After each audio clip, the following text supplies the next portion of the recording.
আমি সকলকে অনুরোধ করব, বিশেষ করে তৃণমূলের সমর্থক সৈনিক যারা, বিজেপির যিনি প্রার্থী হয়েছেন, আমার হাত জোড় করে আবেদন যে কেউ শালীনতার বাইরে গিয়ে ভদ্র মহিলাকে বা বিজেপির প্রার্থীকে আক্রমণ করবে না। আমাদের দল এটা আমাদের শেখায়নি। আরজি করের যে ঘটনা ঘটেছিল, সারা বাংলায় বিভিন্ন প্রান্তে মানুষ রাস্তায় নেমে প্রতিবাদ করেছিল।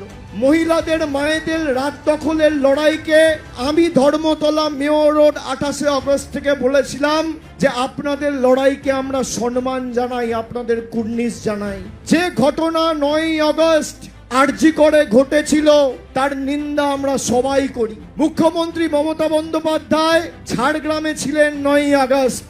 দুদিন পর পানিহাটিতে এসে অভয়ার পরিবারের সাথে উনি দেখা করেন। প্রথম দিন উনি বলেছিলেন পরিবার যা বলবে আমি তাই করব, যদি ওরা সিবিআই কে কেস ট্রান্সফার করে দিতে চায় আমরা সিবিআই কে কেস ট্রান্সফার করে দেবো।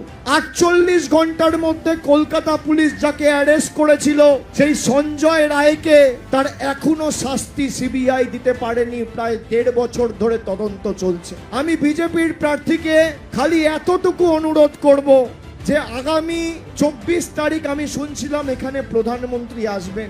আমাদের এতটুকু খালি আবেদন আপনার কাছে, হাত জোড় করে অনুরোধ, অভয়ার ঘটনা বা আরজি করের ঘটনা যাতে বাংলায় কোথাও না ঘটে এবং কোনোভাবে কোথাও পুনরাবৃত্তি না হয়, সেই কারণে আমরা সেই অপরাধ, সেই ধর্ষণকে যাতে আগামী দিন কোনো জায়গায় না ঘটে এবং ধর্ষকদের দৃষ্টান্তমূলক শাস্তির দাবিতে অপরাজিতা বিল এনেছে।